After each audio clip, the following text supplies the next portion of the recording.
So I'm gonna start this thing off with a little guarantee. If you watch this video front to back and you follow these tips, you will never have microphone feedback again.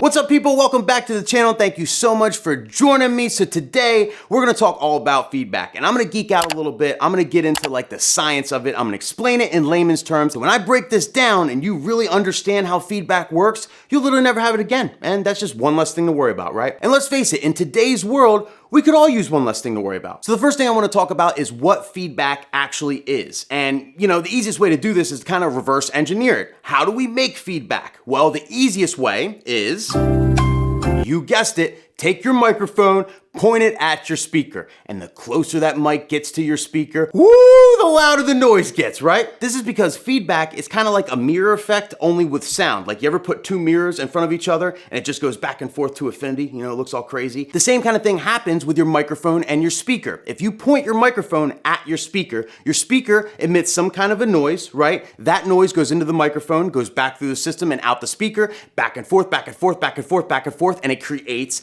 that feedback, and it gets louder and louder, louder, louder, because it kind of snowballs, right? It's like a snowball effect, and that's what creates that terrible noise that we all try and avoid. So that's essentially what feedback is. It's just your microphone and your speaker talking back and forth. Just only that's not how it sounds. It actually kind of sounds like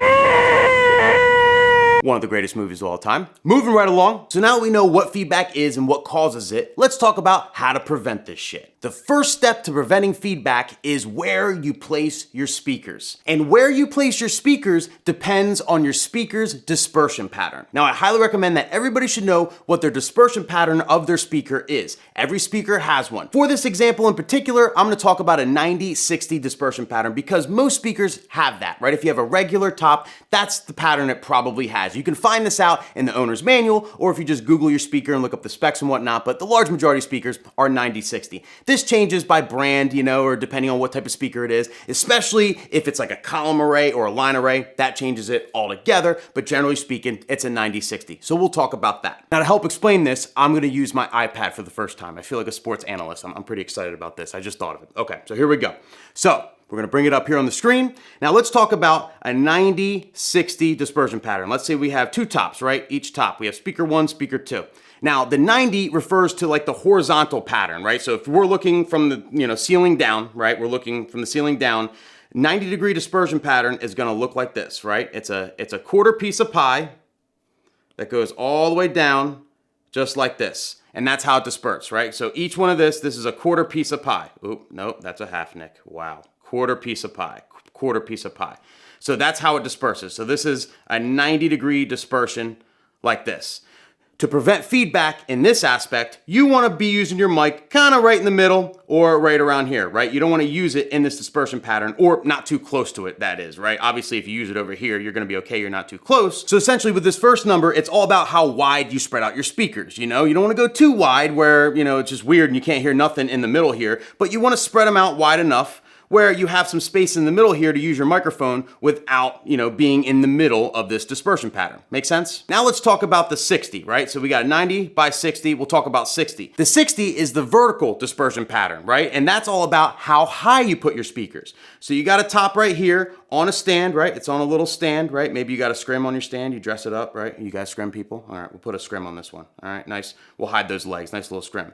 Maybe you put a little thing over top your speaker, a little white thing, a white scrim over top of speaker. Dress your speaker up like a ghost, huh? Maybe do that? All right, we'll do that, okay? So we got a little, that's a white scrim, all right? The speaker's a ghost. Here we go. The dispersion pattern of this is 60 degrees. So essentially, it's a little less than a quarter slice of pie, like this, and it just keeps going and keeps going and keeps going.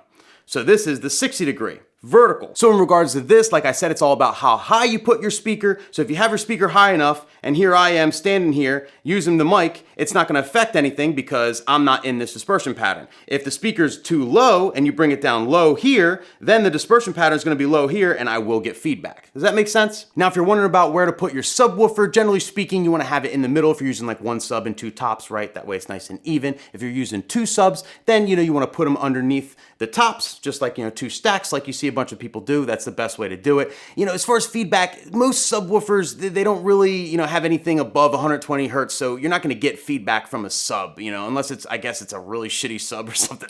You shouldn't get feedback from a sub. The tops is where the feedback really comes from, so you don't have to worry about that. But if you want the best sound, you know, middle or underneath each top. Now, I'm not saying you have to like bring a tape measure to every gig and like measure everything out and be exact or whatever. Just know it generally, you know, because it'll help you. Like, let's say you're setting up in a corner, right? It's like a weird room and you're setting up in a corner. So you're gonna have one speaker here and then one speaker here. Well, just know that like if your dispersion pattern is 90 degrees, you're gonna be going this way, and then this speaker is going to be going this way. And if you're right here in the middle, you are dead center and you're going to get nothing but feedback, you know? So like with that being said, you kind of want to might spread this out. Maybe put this speaker here, you know, put this speaker here, spread it out a little further. That way you still have a middle part to use your microphone. You know, like this is when this knowledge comes in handy. When you're setting up in tight spaces, you have speakers pointing certain ways, just keep this in mind. If you understand this, you know, and know this and know your speaker's dispersion pattern, you'll very quickly, all right, I definitely can't face them together. That's going to be a nightmare. You know what I mean? So I got to spread this out, and you'll kind of, you know, learn little tricks and learn how to kind of spread out your speakers so you can prevent this. All right, so we know what feedback is. We know where to place our speakers based on the dispersion pattern, so we can, you know, use the mic in the pocket and not have to worry about any feedback that way.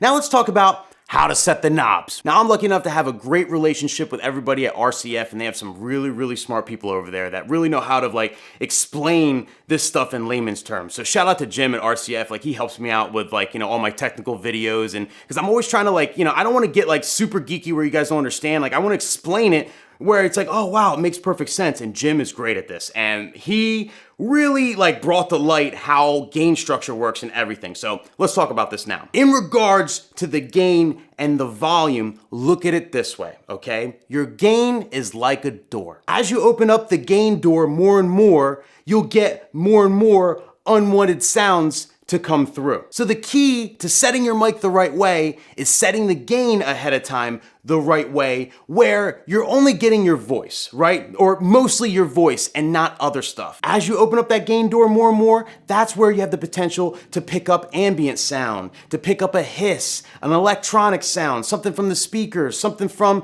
you know, an incandescent light bulb, whatever. Like, it is very, very sensitive. So the more you put up the gain, the more unwanted sounds you're bringing in. So the key to it is setting the gain properly. When you get to an event, when you get to whatever venue it is, you want to set your gain ahead of time where it's just enough, right? The door is just enough open where your sound, your voice comes out perfect, but it doesn't let in, you know, or minimally lets in other stuff, right? Once you have that set, you use the volume to make it louder, right? The gain is the door to what is coming in there, what the mic is picking up. The volume is how loud it is. So with this being said, you set your gain one time and that's it. You do not want to touch your gain after that for the rest of the night. You already have it set. This will prevent all feedback because you're only letting in the sounds you want to let in, and that's it. The volume just makes it louder.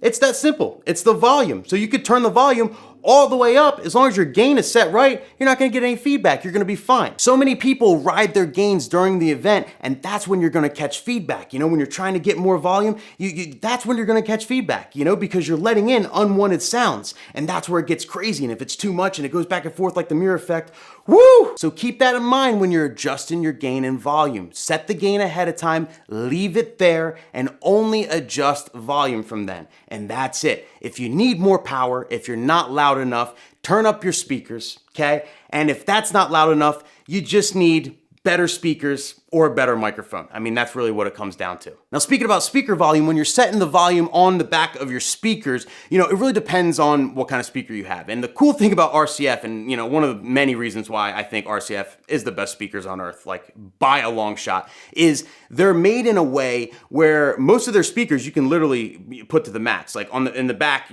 I literally have my volume at the max. Like my HDM 45's volume is 100% at the max. My subs, I think like 75, 80%, I keep them at like almost all the way up because, you know, their amps are so good and the way like they're wired, I don't know the technical aspect, but like it has minimal electronic noise, minimal like just bullshit. It's just a clear sound. You can just crank them to the top and then use your external mixers or whatever you're using as far as mixers for the headroom, you know, to get more volume. Other speakers aren't like that, you know, so you really want to adjust the volume of your speakers to the point where you don't have too much hiss, you know, as loud as they will possibly go until you hit some noise, essentially. This gives your external mixer the most headroom possible. All right, so we know what feedback is, we know where to put our speakers, right? So we can prevent it, we know how to set our knobs. The last thing I wanna talk about is the actual microphone. What kind of microphone you use definitely helps avoid feedback for sure. Now I'm a Shure guy, so I'm gonna talk about Shures. I really don't know about, Sennheisers, any other mics, but you can look up what kind of microphone it is because it's all basically the same thing. But I'm gonna talk about the two most common Shure mics and the difference between the two, and it's something you should really consider when you're buying your next microphone. The SM58 is the standard, right? Super popular. Everybody knows what you're gonna sound like on the SM58. You can kick it down a flight of steps, it'll never break. It's the most iconic microphone that Shure makes, and a large majority of DJs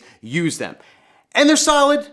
But there's one little issue I have with them. They have a cardioid pattern. So if this circle is your microphone, right? You're looking down at your microphone. This is the microphone. A cardioid pattern goes all the way around, right? All the way around, picks up everything around. So if you're talking into the mic like this, right? If this is you, if you have a square head and this is you talking into the mic and talking here, it's gonna pick you up from here, but it's also gonna pick up anything from over here. So it's not really that great of a mic. I mean, unless you eat it, unless you get really close like this, and that's why you'll see a lot of DJs, MCs that use SM58s, they'll have the microphone literally like they're eating it, like right on their mouth, because that like prevents a lot, you're only getting your voice. So I guess that's the best way to use it, but still not ideal, especially with Toast, because you have the best man, maid of honor, whoever given a speech that day. Where do they hold the microphone 9 out of 10 times? Their belly button. Well, if you have a circle pattern like this and they're holding at their belly button, they're barely picking themselves up and they're picking up everything else. So you gotta crank everything all the way up, and all you do is get ambient noise and a little bit of sound, and it's a super pain in the ass. You've probably experienced this. Well, instead of using the SM58, I highly recommend spend an extra 60 or 100 bucks, right? Because as far as Shure goes, all their microphone systems come in either way. Get the Beta 58 head. The Beta 58 has a little blue thing around it, right? And this is a super cardioid, which means it's a way more directional microphone. So instead of, picking up everything all around here, right? A super cardioid, if we look at our microphone right here, this is our microphone. A super cardioid is just right here. It's just super directional, whatever goes in there. So if you're looking at the microphone from this, try and draw this without looking like a dick. If you're looking at the microphone this way, it only picks up here. It doesn't pick up anything around here. So it's super directional. Because of this, if you're doing a toast, right, and the maid of honor is holding it by her belly button, she's still holding it up. So the only thing it's picking up is straight up to her mouth. So you're gonna get less ambient noise and it's gonna sound 10 times better. Same thing when you're MCing. If you just hold it right here, you don't have to eat it, you can hold it right here. It's picking up less noise all the way around it. That way, it's gonna be a clear sound. It's gonna be less bullshit and just more whoever's talking on the microphone, which is what you want. And the best part about these two different kinds of microphones is there's not a huge price difference, at least with Shure. So I'm assuming their competitors are the same. Like, just spend the extra couple bucks and get the super cardioid. Trust me, it's a night and day difference. And it's basically the reason why I'm able to kind of still keep my speakers behind me, but still spread out. So I'm kind of in my dispersion pattern, because I'm sure one of you guys are going to say that, oh, dude, your speaker's behind you. Why do you set up like that? Because I don't want to monitor and I like to blow out my ears and whatever. I'm weird. This is just the way I set up. So it's really not ideal, but I'm able to get away with it and still go on the mic because I have a Beta 58 microphone. So that's how big of a difference it really makes. Trust me, get one, you'll thank me later. But that's it, people. I hope you found this video incredibly useful. Share it with your friends. Let's prevent feedback around the world. Let's save everybody's ears together, one set of ears at a time. As always, I appreciate all of you for watching. Seriously, thank you so much. This YouTube channel really is growing, and it's all because of you. Like, I want to thank each and every one of you. Like, I don't know why I'm making a speech right now. Whatever. I'll see you guys next video. Peace out.